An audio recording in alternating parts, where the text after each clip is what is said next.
David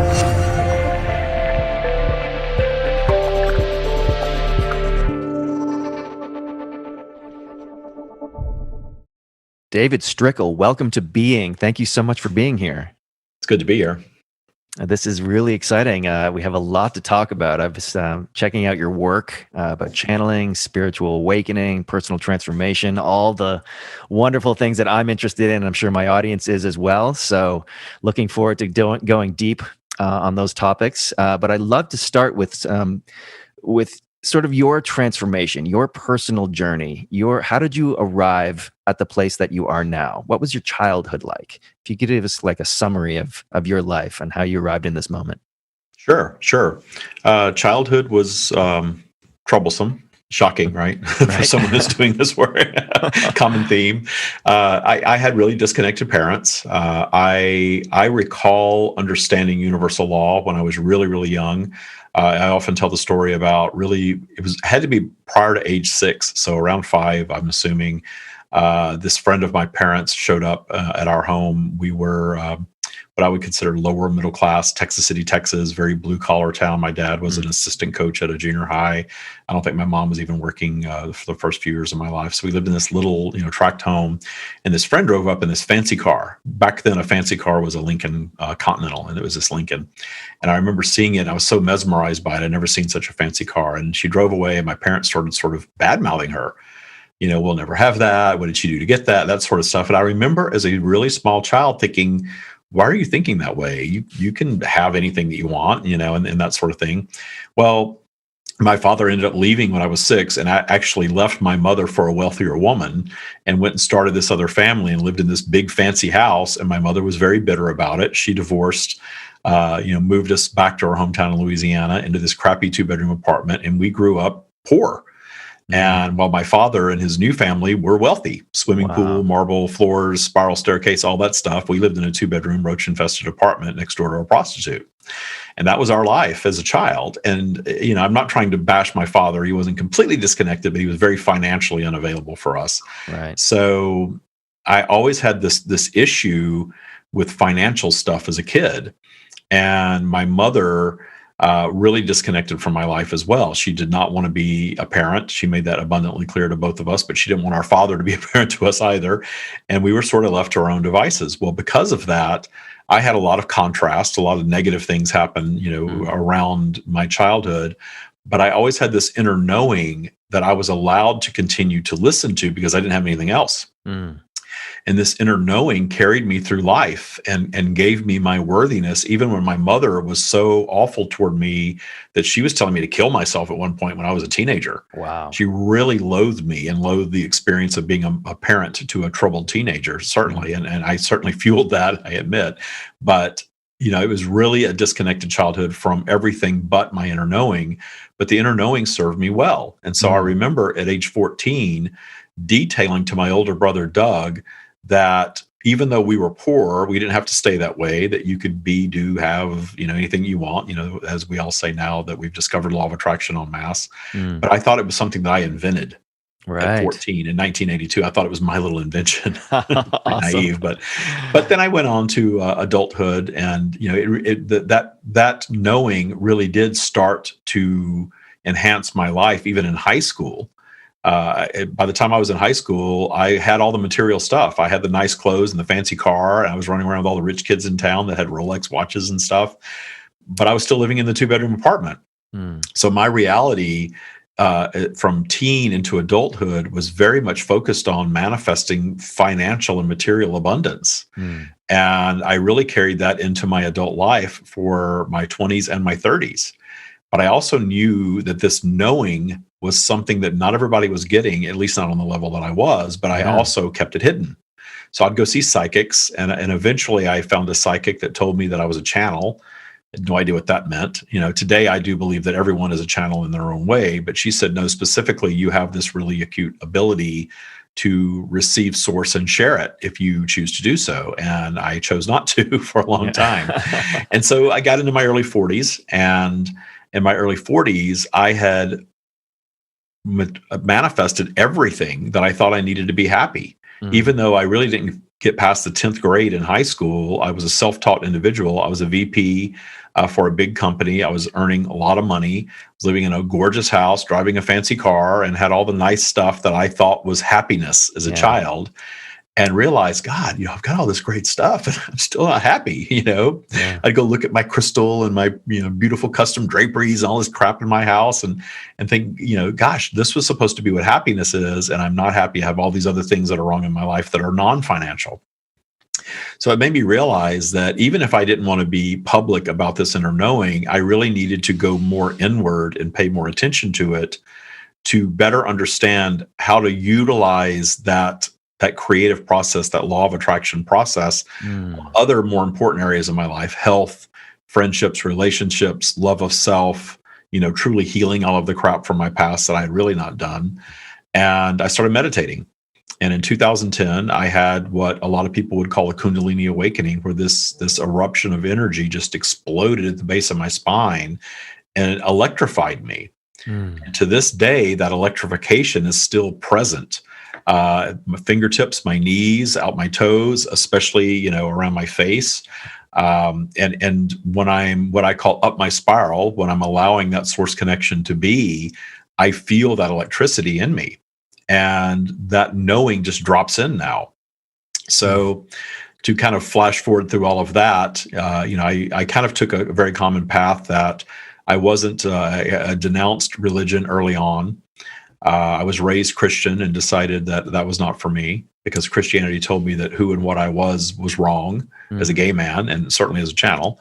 And so I turned my back on that in my 20s. I considered myself an atheist for a minute, but I always knew there was something bigger and more. Yeah. But mainstream spirituality didn't do it for me either. The idea, all of this big tent of spirituality for a while was something that really turned me off. Talking to aliens, the idea of spirit guides, even the idea of angels, all that stuff was also a turnoff to me. Right. And I felt very homeless spiritually, and until I really learned to just go inward and sort of create my own bubble of reality around my connection to the energetic realm. And in doing that, I allowed this knowing to step forward. And I have to say, a huge catalyst for me was that one of these psychics introduced me to the concept of Abraham Hicks. And I really was turned off by that because I thought it was something biblical, Old Testament. That's what it sounded like to me. And it was years before I really started paying attention to it. And then when I did, the Abraham message was like music to my ears. Right. It really led me down this path of saying, okay, maybe channeling is not so weird. Maybe it's something that we can all do on some level, and that speaking it is not necessarily a bad thing. Wow. So powerful. What a journey. And I have so many questions for you. This is awesome. Beginning with, I think, this idea of channeling, maybe you could expand on that a little bit, but I love the idea that everybody is a channel, because that's basically how I approach my life, is that, and you mentioned, you followed all these paths, this trajectory where you're supposed to achieve happiness, what society tells us will lead to happiness, and most often it doesn't. We get caught in these programs and these conditioning, and we sort of turn off our connection to something bigger. But I think if we do the work to sort of, look at our trauma from childhood, look at our beliefs, look at our conditioning, and sort of remove that, all of us can access that deeper essence of ourself, which in turn is our connection to, stream of consciousness or source or God or whatever one label you want to put on it. So that idea that we're all capable of it is really exciting to me. But I think you're right in the sense that some people are more equipped and more in tune for some reason. I would love you to expand on that. Why some people are more equipped to be channels and some aren't? Sure. I do a lot of teaching now around all of this stuff, and we've created some tools. And one of the tools that I love is this virtual vibrational spiral. And I'm certainly not the only one offering something like that out there. Right. We all understand that our emotions, spiral up and down, right? But our emotion is a reflection of our vibration, and our vibration very much impacts how our lives go. So we've created this little space on this spiral called neutrality. And everything above neutral is source connected We call it UTS, up the spiral, and everything below that is less than that. Some a little less than that. I call that get it done mode. We spend a lot of time in that mode, and then of course you can spiral on down into lots of different negative levels of emotion and vibration from there. Right. And what we realize is when you're above that little line of neutrality in that source connected space, you are channeling. You're in your own way. Right. Meaning all creativity, all new thought, all of the solutions to life's problems are all available up there. And we tend to hold ourselves out of that space very often. And that's why so many people teach meditation, because if you quiet your mind enough, you come to understand that up the spiral space is really your natural state of being. Right. But we hold ourselves out of it. And polarity knocks us out of it. That energy that astrology is very much based on polarity, this ebb and flow of energy that we're all somewhat aware of, that of course takes us out of it. And we get really deep in my teachings of what purpose that serves and how that's actually a good thing. But to answer your question about channeling, so when we're above that space of neutrality, we're all channeling in our own way. But we're all individual beings. We're all eternal strands of consciousness here in a human vehicle experiencing the earth environment. Yes. And we have different talents. Not everyone can sing like Whitney Houston could sing, or Beyonce. Not everyone can paint a painting like Picasso. We have our strengths and our talents and our offerings. We're not all here equal, meaning exactly the same set of abilities, obviously. Yeah. But we all have our version of that. That's our intuition. That's our state of just joy for the sake of joy. Appreciation of the earth environment, appreciation of things that are our preference. All of that is source connectedness, and it's all our version of channeling. Now, I do believe that I have an ability to share it, unlike a lot of people do. That doesn't make me superior, certainly, because my life can be just as big a mess as anybody else's, Right. and I love to share that stuff. That's a big part of what I do is, I channel the stream, which is this beautiful, loving, perfect message that connects all the dots. And then I turn around and give me, the imperfect, very flawed, guy who's still applying all this stuff in varying degrees of success, because we're all on that path, and that's reality. Yeah. And I think that's helpful to people.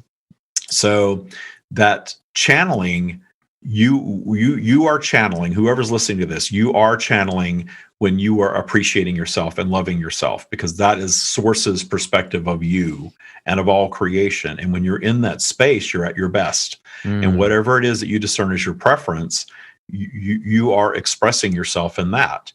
And if we take away fear and judgment, which is another huge component of the things that we teach, then you can really dive into allowing that state of being to be more often in your life, and your talents and your abilities will flourish in that space, whatever they are.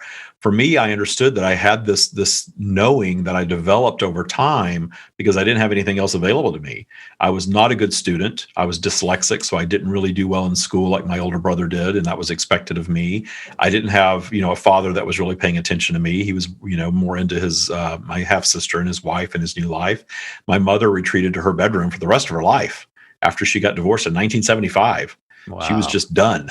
And that went on until 2014 when she crossed over. And so I was really left to my own devices. And as a child, it was lonely, and it was this sort of darkness, but it really wasn't. I developed this inner world and this inner knowing that served me on many levels throughout life. And then when I hit, my early 40s and really wanted to reinvent myself, I really went inward. And when I really did that, then I started changing all kinds of things about my life. Yeah. And then in my 50s, I started teaching other people how to do the same thing. So Awesome. At age 50, I left a very high-paying corporate career with no real plan. I had an unpublished book that has now been published called The Stream, and my podcast, The Stream of David podcast. I had those two things, neither of which really made me any money, and I quit my job. Wow. And with the intention of sharing this practice with the world. And now we're almost 4 years later. We have over 100 graduates of the program. We have all of these amazing things that have come from the teachings.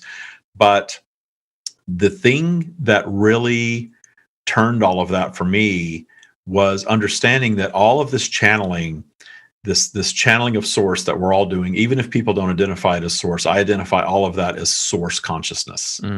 That eternal consciousness that is the root of all creation, if you will, and definitely that that feeling of love and goodness and joy that we're all aware of. Yeah. And people label it many different things. We all have that available to us all the time. We just drown it out.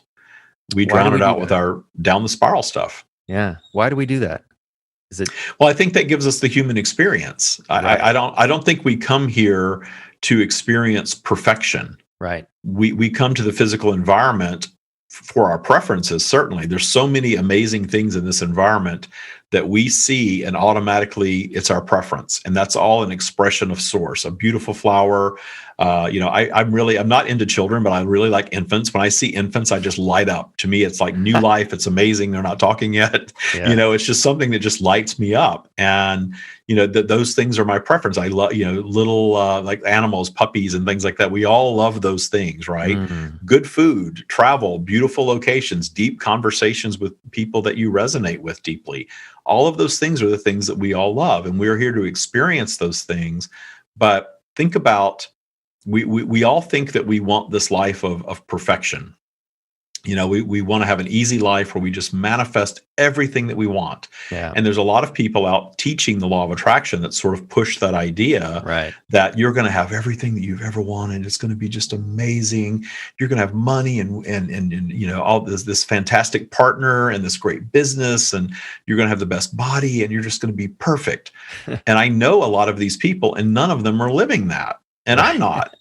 So I would rather say, why do we think that we're here for perfection when no one's experiencing that? Why don't we dig into what the imperfection is all about? Yes. And then start thinking of all the things that we create as human beings that are all a solution to what we once perceived as a problem. Wow. Yes. So you mentioned infants there, and that just brought up for me the way I understand it, source consciousness or the stream or God or whatever you want to talk or you want to call it. We are manifestations of that source energy when we come into this physical reality, and we come into this physical reality to have experiences, to experience contrast, and to learn from those experiences. And that wisdom gets channeled back into the stream, and it's ever evolving as it's just life experiencing more of itself. That's kind of how I understand it. Exactly. Yeah, I agree.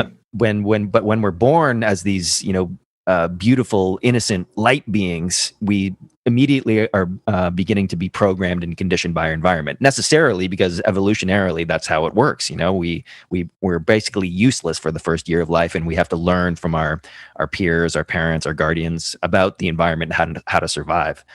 But that inherently comes with some conditions on some parts of us are acceptable, some of our behaviors are acceptable, and some aren't.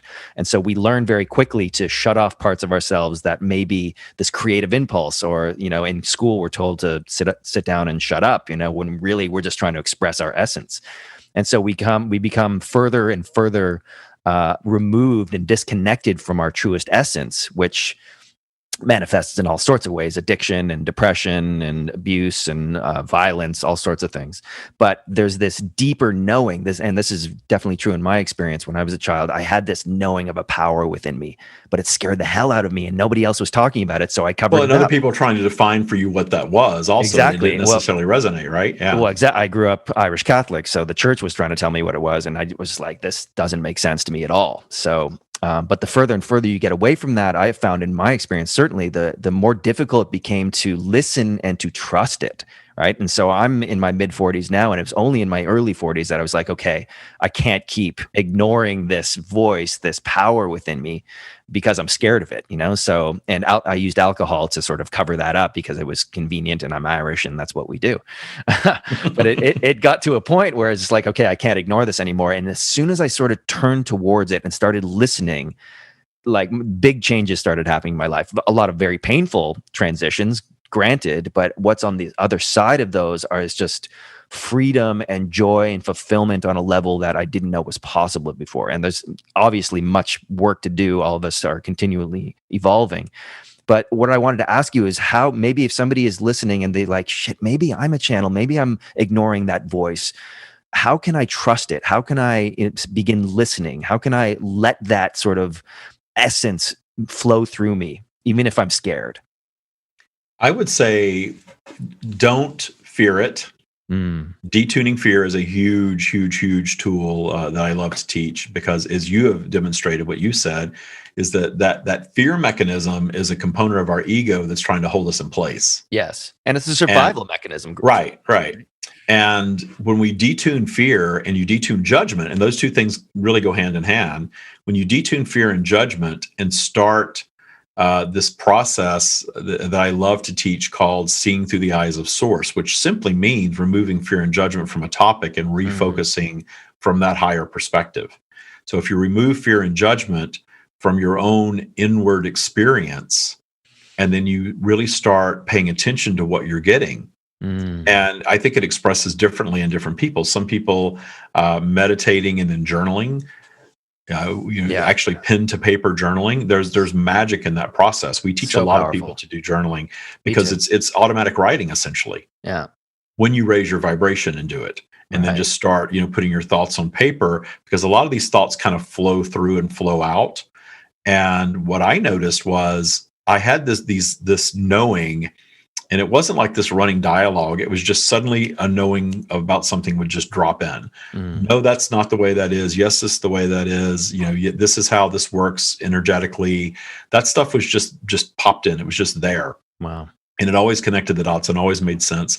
And then when I read The Secret, that made some sense. It's a very base message in that book, but I understand why it's so popular, because people innately know that is truth. Yeah.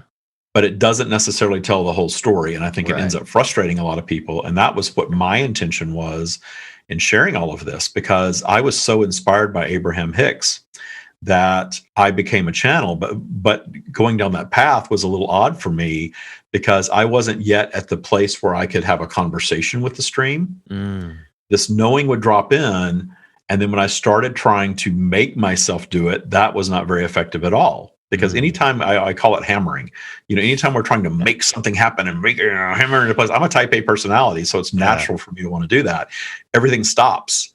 And then when I just kind of relax and set an intention, it just flows. Right. And so my path, when I set the intention to learn to channel, my own unique path opened up. And it was not like Esther Hicks' path at all. Right. Trying to have this, magical thing that she had happen that did not work for me.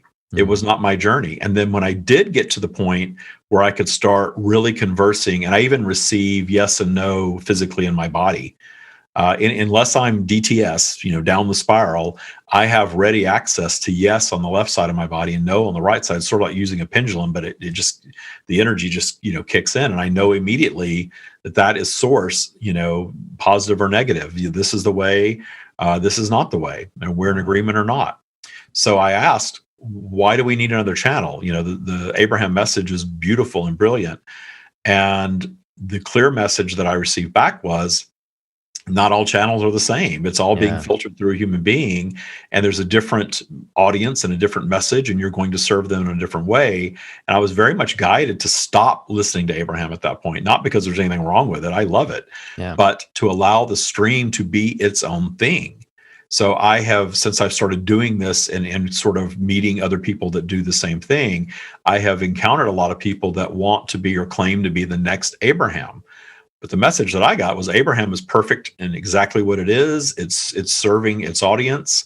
And I need to allow the stream to be the stream and allow the stream to create its own message. And so I cut off from everything, started my podcast, and it started, I would set an intention to come onto the podcast, and I didn't know anyone to even be on my podcast at that point. I did it in my living room.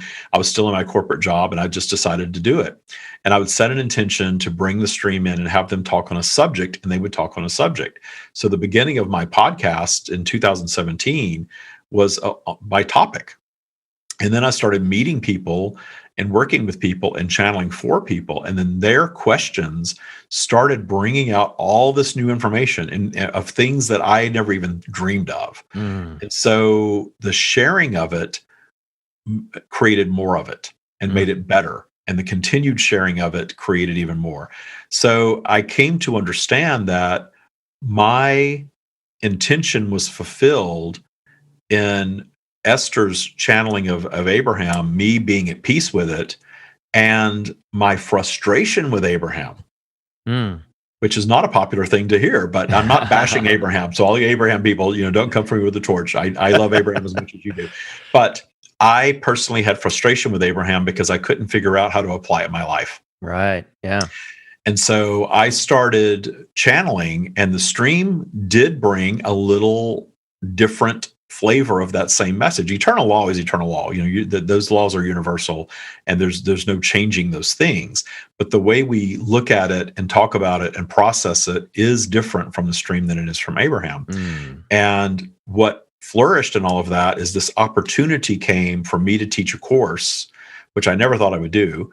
And I started teaching a course, and that course quickly evolved to the Taya practice, and it became Taya Boot Camp. And Taya is Trust Your Abundance. And what it is today is the practical application of the stream's teachings. Awesome. That was the missing thing for me. And I did not set out to do that. It just happened magically. Cool.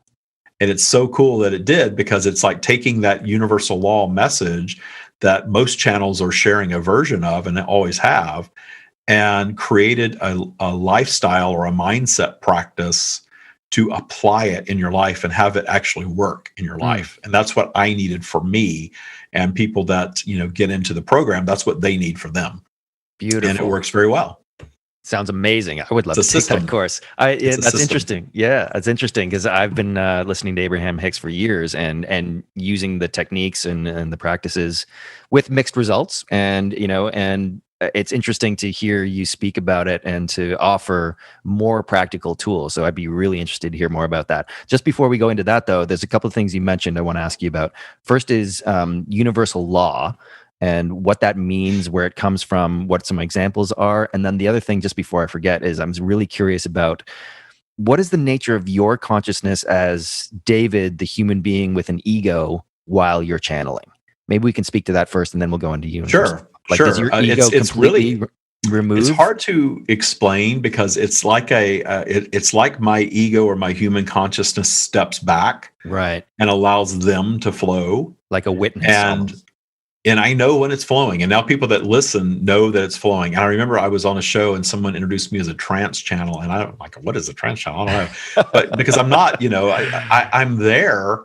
And I'm aware in the moment, but then when I'm finished, I have very little recollection of what transpired. Wow. So I guess I'm in a trance. Didn't know what that was. And I taught myself how to do it. So I took a couple of years teaching myself how to do it. But is there like even a residue of the wisdom that remains, or there a knowingness, a feeling, rather than, it's always there, unless I am down my spiral, in that DTS negative energy space. It's always there. And part of it at this point for me is it's flowing very freely because of my practice. My default vibration is higher and it's more readily available to me.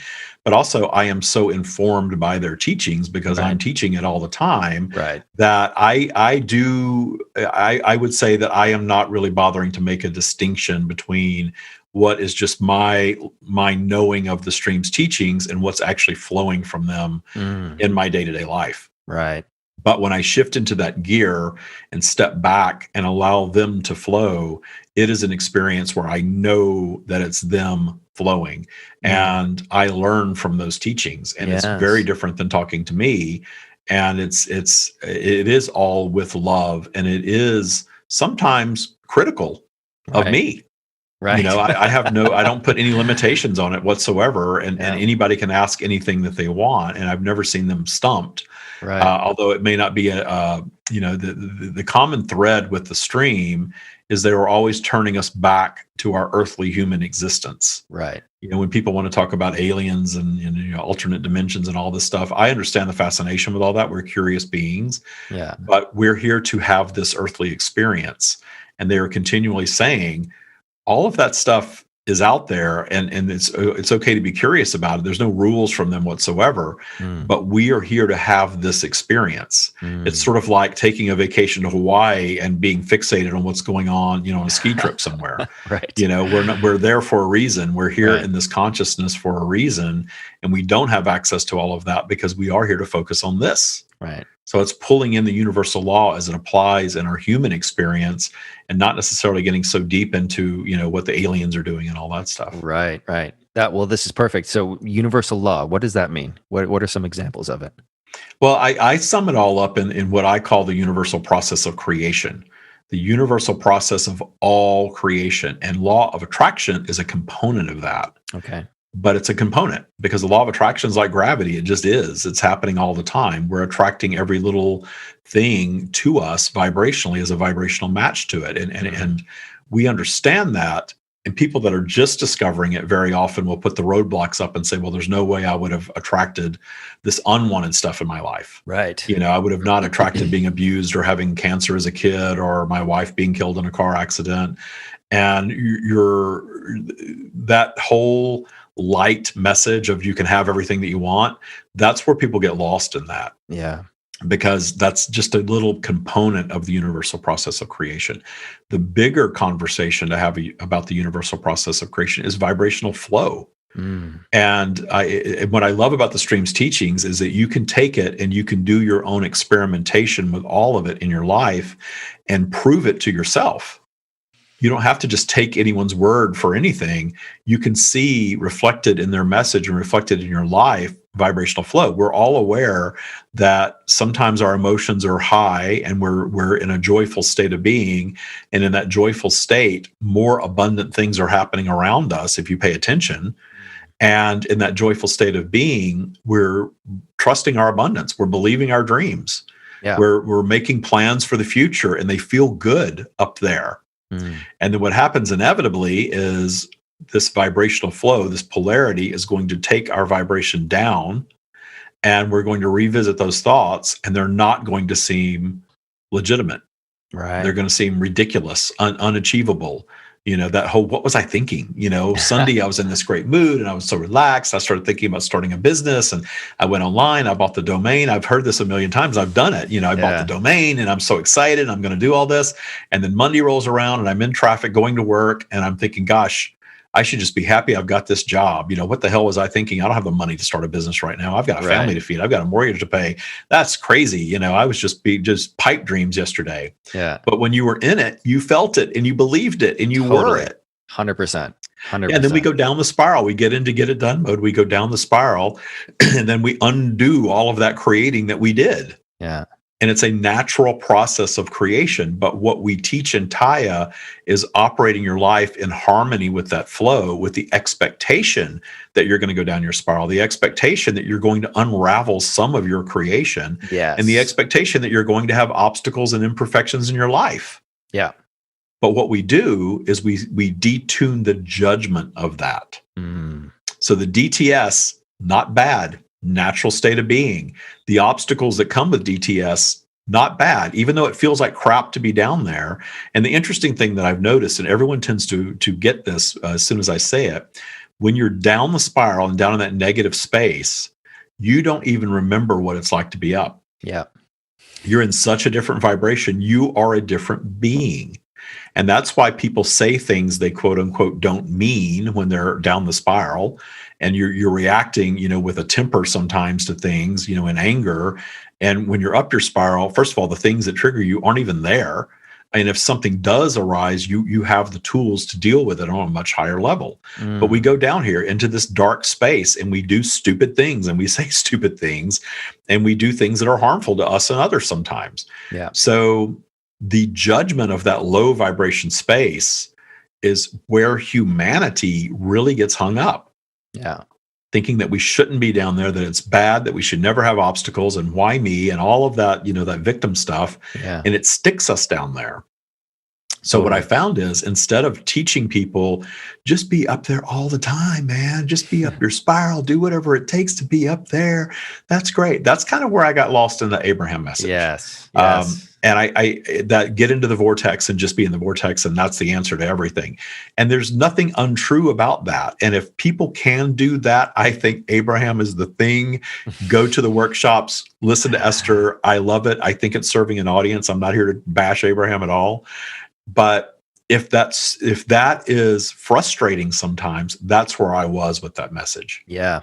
And I realized this, the secret kind of takes you here. It tells you this little part. Then Abraham takes you over here and feels amazing. Mm. But there was another part that sort of completed that cycle that I had to create for myself because I didn't find it out there. Yeah. So I created my version of it and I share that, and it resonates with a lot of people. And I talk to people that come into the program, especially. And it's so funny because they all, oh yeah, I found the secret. And then I got into Abraham and I love Abraham, but I'm still not getting it. And here they are. I'm like, wow, I've seen myself reflected back over 100 times now. That's awesome. And it happens all the time. So it's that next piece. And there's nothing wrong with the secret. It introduced humanity to the idea that we do indeed create our own reality. It does exactly what it's supposed to do, just like Abraham does. And the stream does exactly what it's supposed to, and many others. I'm not discounting all of that. I'm just talking about my personal cycle. Yeah. And that completed piece is the appreciation of the downflow, the appreciation of the obstacles. Because you and I would not be having this conversation right now if we didn't really need to find our tribe without having to physically travel and be in a communal situation physically. Yeah, totally. Humanity wanted to be able to communicate like this. Yeah. And so here we had this problem that we perceived with our intelligent minds that we solved. If we never had a problem, we would be running around in the jungle, part of the food chain still, or less. Right? We've evolved because we perceived problems, and then as a mutation of the Earth environment, humanity leapt forward and learned how to really solve problems, and then create a lot more problems in the solving of them to continue the cycle of creation. Yes. Yes, the idea of contrast to understand when you are down the spiral. And I love how you bring it back into that practical. We always will continue to go down into that contrast, down the spiral, but it's dependent on our level of self-awareness, and how we can change consciously our vibration to move back up into the upper realms, right? And that's basically what I do with my clients is let's identify why we're getting sucked back into, and it's most often unconscious patterns of the shadow, of trauma, of things that are unresolved in us that are operating in the unconscious that we don't see, that draw us back into this negativity and fear and judgment, right? Yeah, so I call it the old operating system for humanity. Exactly. That is, we're coming out of it now, and we see evidence all around us of some people really wanting to move up and have what we might call an awakening experience. Yeah, because we're seeing that we don't need all those old institutions of control. Yes, we don't need a government controlling our lives. We don't need religion telling us, what to do and what to think and what to be. Think of how many things that we're starting to sort of dismantle. Yes. Policing comes into question, government, the monarchy, everything's coming under fire now. Yes. And the contrast of that is that, everyone's offended by everything, and we have all this cancel culture, and everyone just wants everything to go away and be perfect. That's the sort of lower vibrational contrast of it. The higher vibrational contrast is that we are seeing the cracks in the foundation of all these things. You were raised Catholic. What better example of religion showing the cracks in its foundation than the Catholic Church? 100%. So that's it. And it doesn't mean that we have to destroy all these things overnight. In fact, I'm sure that we will not. Yeah. But how much power do you give that stuff in your life? Yeah. Politics. I'm still in the United States. So, politically here, it's insanely polarized. Yeah. And neither side is speaking to me. That's because that polarity is a lower vibrational state of being. Totally. When you go down in vibration, you need to go scatter to a corner and pick a side and be right. Yeah. Which means everyone else is wrong. Yeah. That's pretty low vibrational thought, and I get myself into trouble in Southern California if I don't pick that, that liberal political side. I get in trouble real fast. So I just don't even go there. I'm like, I'm not into politics. I don't give anything. And then that pisses people off. How can you not give this power? Oh my God, you don't know what XYZ is doing. And I'm like, I've lived enough life, and I've seen the pendulum swing politically, and my life has been abundant against all odds, no matter what. Because that's my mindset, and that's what I believe, and that's the bubble of reality that I've created for myself. Not perfection, but pretty damn good. And I see that people can live like that.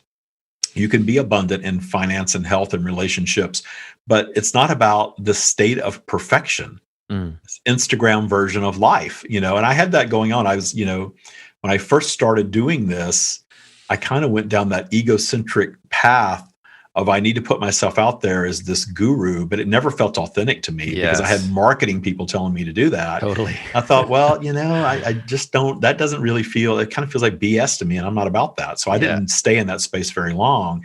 But, there was a time I got really ripped and really into shape, and I was living in the right house and driving the right car and doing all this stuff to be but every time I see that, I just think, oh, that's such a turnoff to see the guy on the jet and and I love the idea of a jet. If I could afford a private jet, I'd be on a private jet tomorrow, but I wouldn't be splashing it all over the place saying this is happiness. Right. It might be happiness in the moment. I've experienced luxury in life, and yes, I like it in the moment, but it doesn't bring true joy. Mm. And it doesn't mean that it's bad.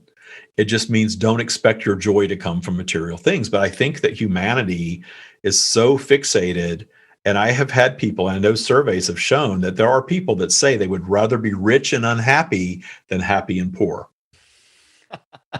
Yeah, I believe it. Yeah, I mean, and look at the high profile people that we find out are very unhappy people. Sometimes they take their own lives, and you think, gosh, they've got everything. They're famous and they're gorgeous and they're rich, and why would they do such a thing? Well, because it wasn't really feeding their soul the way they thought it would, and they felt very lost and very lied to. Totally. That they achieved. And I was there, again, I had all the stuff I was supposed to have, the title, the house, the salary, everything. Yeah. And I remember walking around that big house just thinking, okay, this is nice, but I still don't love myself. Yeah. You're disconnected from that essence I was talking about earlier when we're born with it. And, you go down this path of materialism and all the social ladder that's supposed to lead us to happiness. And you get there and you realize, wait a minute. Yeah. Like and that's the old operating system. Exactly. Yeah, and it's funny because I've started calling it the old operating system and referring to Taya as a new operating system for humanity, where we appreciate vibrational flow. We appreciate our obstacles, because what I found is that when you learn to meet your obstacles in appreciation, your vibe goes right back up in your appreciation of them. And then the tools to solve whatever the obstacle is available up there. 100%. But when you're below neutral, you're not thinking new thought. You're not capable of new thought. You're recycling. Yes. And that's why things seem unsolvable, impossible, hopeless when you're down there. You feel stuck. It's just a state of being. Yeah. And then getting that and having that awareness that even though I'm down here, down the spiral, and I feel like shit right now, and I feel hopeless, I understand the universal process of creation. Yes. And I understand that I need to go quiet my mind, go take a walk in nature, go do something. I even talk about ironing. I even tell people, try ironing. If you can't go take a walk in nature, that is a low thought activity. And it's kind of like taking a hot shower or being out on a long drive, and then suddenly these amazing ideas drop in. Totally. That's your channeling. Yeah. That's exactly what you're doing when you're not trying and you're just relaxed and you're a little focused on something, because completely shutting your mind down for a lot of people is very difficult. Very difficult. Definitely. Myself included. I drink lots of coffee and I'm very, wound up all the time. And I love my moments of silence, and I love that feeling, but holding myself there for 30 minutes of an hour is not always a possibility for me. The low thought activity can always take me up. In fact, I think low thought activity has more value when you're down there than trying to meditate, because if you try to meditate down there, you're just going to piss yourself off even more in most cases. Right. Yeah. That's interesting. I wanted to ask you about your own channeling experience. Are you able to access it at all times, or is it something that just comes and goes? Or, I have never not been able to access it. Now, I have had times where I'm really allowing myself to be down the spiral and I'm really frustrated or stressed out. Right. And then maybe there's a friend that I'm on with that wants to bring the stream in, and they're such a good friend. I'm like, I'm really not in a place to do that right now. Yeah. But it's a choice. Right. Because if I'm on with someone that I am looking to serve, I always go in with the intention of being able to do that. Plus, I love what I do. So if I'm on talking to someone and I know that I can offer them help, I love doing that. Boom, takes me right back up my spiral. The work that we do is about raising your default vibration. And I have found that when you do that, that above, up the spiral, above neutral space is always right there. It's right there. It's one positive thought away from boom, up the spiral. I call it quick clearing. Nice. Clearing out all that negative crap in an instant. And I've done it in traffic. I've gotten out into traffic and, somebody will cut me off, and then I'm hitting red lights and I'm getting, pissed off about it. I'm getting a little angry. And I stop myself and realize I'm creating all this. Yeah. This is my thing right Yeah. here. I can stop without closing my eyes because I'm driving. I can do a little breath work, a little appreciation. I have one thing I call the 3 to 5 game. I'll look for 3 to 5 things to appreciate in that instant. And as soon as I do that, I'm up the spiral. I set a positive intention and the whole commute changes. It's Beautiful. magical how we can do that. And that's how powerful each and every one of us are. Indeed. Yes. Would you be open to dropping into the stream right now? Is that a possibility? Sure. That would be amazing. I just got through telling you I could do it at a moment's notice. I'm not going to say no. Okay. Awesome. You backed me into a corner, Patrick. Now I'm kidding. Yeah, we can do that. Okay. It just takes a moment. And what I always tell everybody to do, we're going to do a little meditation together. It just takes a moment, but set an intention to receive exactly what you want and need from the stream, and you will have that experience, regardless of when you're accessing this. Okay. Beautiful.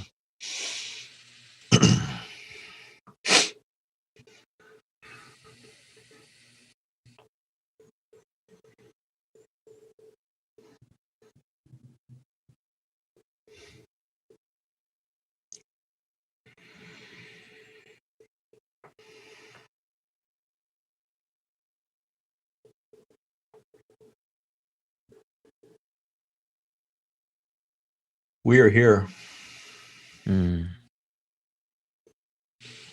Welcome. Thank you for being here.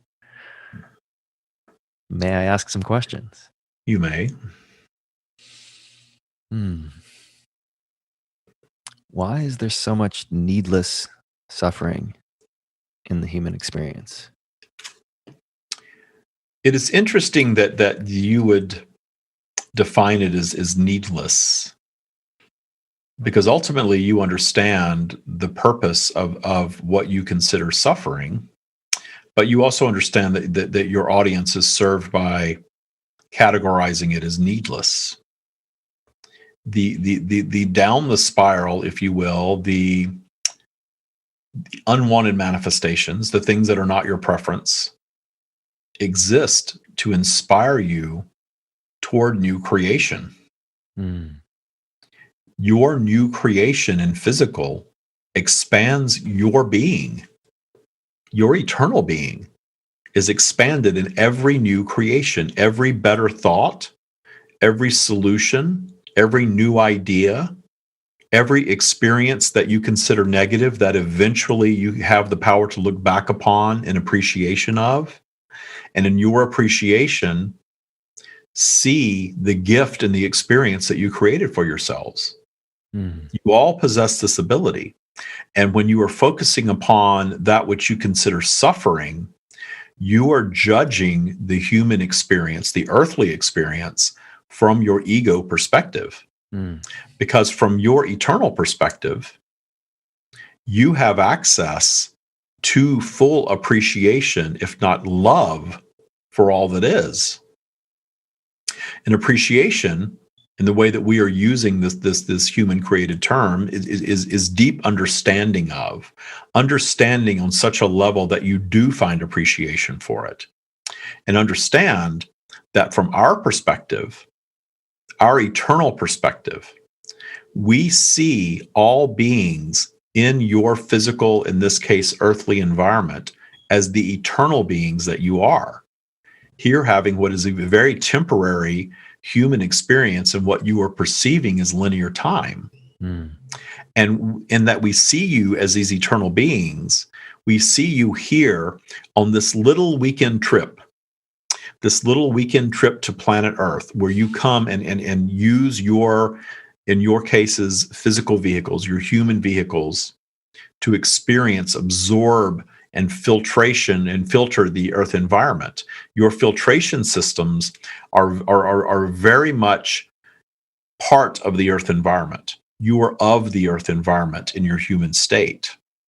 It's important to understand that eternal consciousness version of you is part of us. We are part of all of you. And when you are in your ego consciousness, which serves you in the great purpose of you experiencing your Earth environment, discerning your preferences, and even having your down the spiral emotions. But those down the spiral emotions, when you are allowing yourselves to find appreciation for them, You are solving them. You are moving through them in a very different way. But when you are looking upon suffering and judging the suffering of others, especially, you are holding yourselves away from that consciousness that's available to you, because you are not viewing suffering the way that we view what you call suffering. We view it as an experience that a being came to have. But in your human mind, in your ego consciousness, you are judging that as something that should not be. But notice that you judge the suffering of others more critically, more harshly often than you judge your own. You have all moved through difficult experiences. And in those difficult experiences, you came out the other side an expanded being because of the experience. You may not yet have found what that expansion is, but as our promise to you, it's available to you. But your harsh judgment of the experience of others as something that should not be, we guide you to open your minds up to the understanding that the ones that are in the difficult experience are creating their experience, not always of what you would call desire, but as a soul consciousness coming and having an intention for a very imperfect human journey. And from the soul perspective, the eternal perspective, those strands of consciousness that are seeking a more expansive experience are automatically, via the law of attraction, aligning with a more difficult path. So from your human experience, you are discerning your preferences, and you are assigning those preferences very often to all creation, especially all humanity. And you are seeing infants being born into suffering, as you would consider it, illness, poverty, genocide, things of this nature, abuse. And you are judging that from your perspective of something that should not be for them. However, you are not taking into consideration the eternal consciousness version of them that came for the suffering, that came for the high contrasting experience. And we will provide an example of this for all of you. You are all aware of stories of small children that are born with serious, if not terminal, illnesses. And you are all aware of these stories of these children that live very short years, 3, 4, 5 years of age sometimes. And they come and they are a beam of bright light for all that are around them. They are at such peace with their journey and such peace with even the idea of their early demise. Maybe not 100% of the time, but much of the time. And after their transition back to their completed state of consciousness, those that experience them speak of what a bright light they were, how special they were. Think about that. Those are stories of the beings that are coming for the contrast. And their amount of time and the way they operated their human experience is not judged by us. The energetic realm is not judging any of this as suffering, is not judging any of this as bad. We appreciate all of it because we understand that as expressions of our consciousness, you are choosing as independent strands, as you are perceiving yourselves, coming into the physical environment of contrast, understanding that you are projecting yourselves into the path of that. And understanding that whether you are born into immediate contrast or not, you are going to develop an imperfect operating system by design. This imperfect operating system actually is the perfect operating system, because you encountering things that are not your preference, things that are painful, things that you perceive as suffering, possess the potential to inspire you toward new creation. That is your purpose of being. Adapting that mindset is something that you are all well capable of. However, humanity has gone down this path, traveled well down this path of victimhood, of judgment of the experience, of needing others to agree with your desired experience, and not taking into account the perspective of the other that is in the journey that you do not understand because it is not your journey.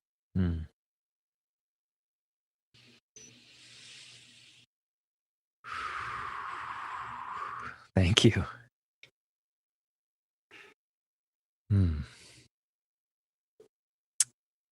Just one more question. I understand that We are here to, in these 3D human bodies, to experience contrast, to experience light and darkness.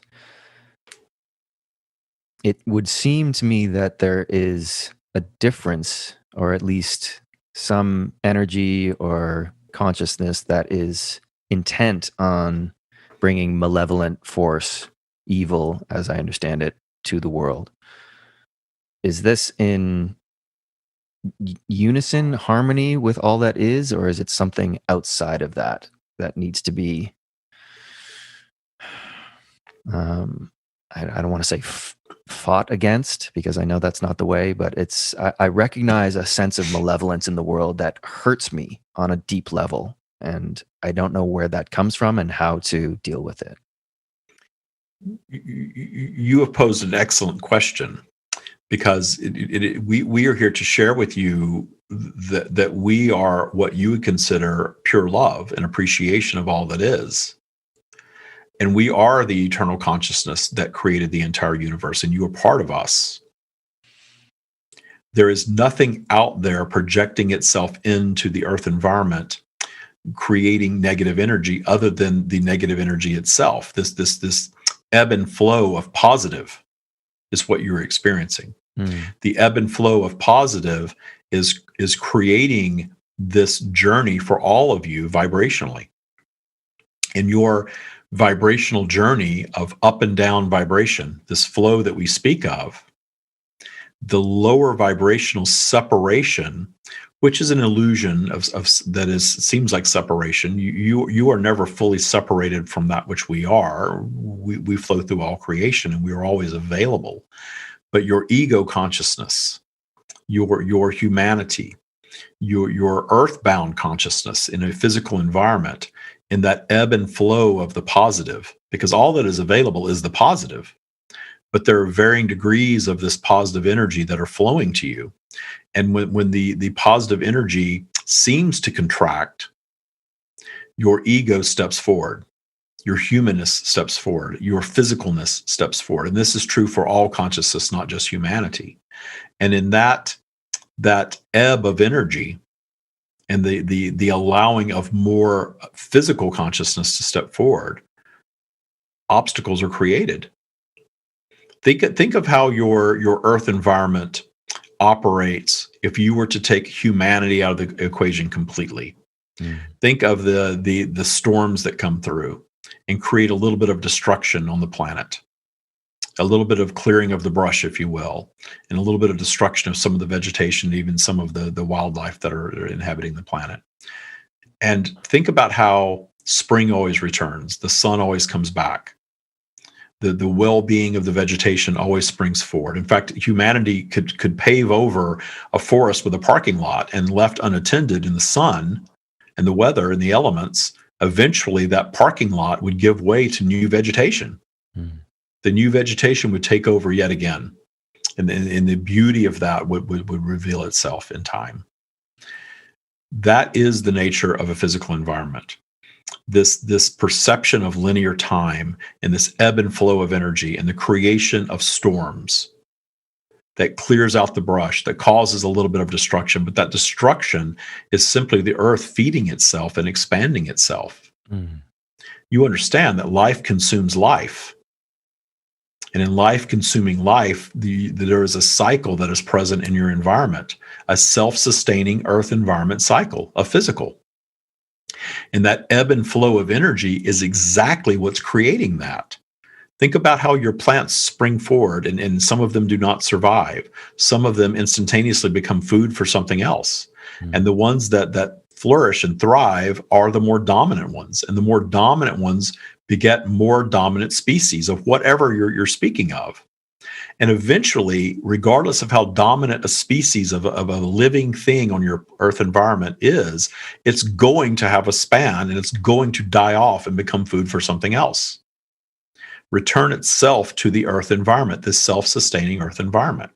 So humanity's leap forward in intelligence is essentially a mutation of the earth environment, that you are able to create and think on the level that you're able to create and think on.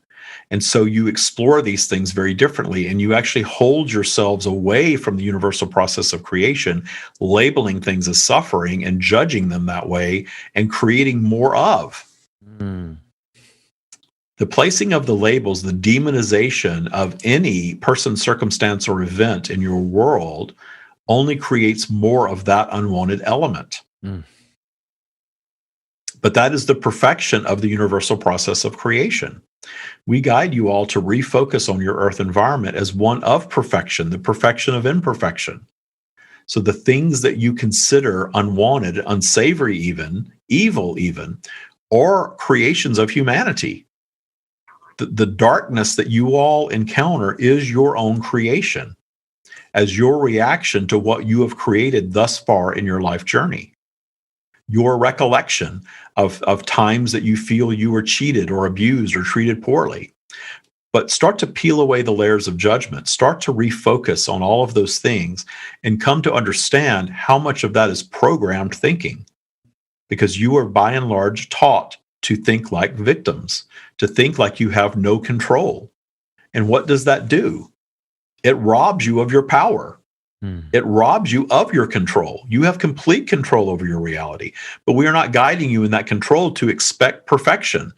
Because once you achieve perfection, there's nothing left for you to create, and therefore there is no purpose of your being here. Beautiful. Thank you. Do we have time for one more question? You may.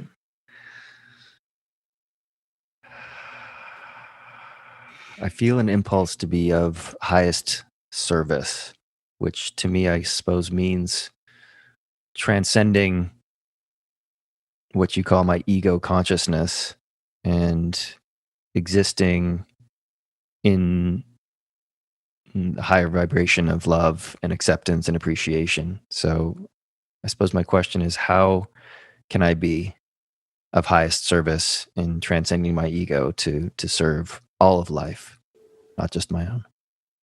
The highest service that you specifically have to offer is the continual detuning of the judgment of the human experience itself, including your own and that of everyone around you. The detuning of the judgment and the bringing of the higher perspective is your own version of channeling, and you are aware of that already. The thing that holds you away from it is the judgment of the suffering. The judgment of this should not be, that should not be. Because when you are in that state of focus, you are cutting yourself off from your own version of this. And you understand already that you have far more to offer in your highest vibration of appreciation of all that is, including the suffering of others. And as a teacher, you also understand, and you are coming more and more and more to understand, that when you are desiring and intending to help another, that the detuning of judgment of their experience offers you more tools to actually be of service to them. Because when you are getting drawn into the unwantedness of their experience and you are agreeing with that, because you have been taught to be benevolent, and as an empath, you were taught to align with the one that you are teaching, you are also understanding that when you are diving into the wrongness of something with them, you are essentially jumping down the well with them. And cannot offer them a way out. Whereas when you simply allow them to have their opinion of their experience without judgment of any sort, you are keeping your vibration above neutral, where you are capable of offering them assistance should they choose to follow it. Beautiful. Thank you so much. Truly appreciate it. We tend to share a lot of information in few words, and we always guide those that are listening to our words, especially if they are new to these teachings, to listen a few times, because there are multiple layers being offered in what we share. I can feel that, and I certainly will be listening to this multiple times. So thank you very much. With much love, that is what we have.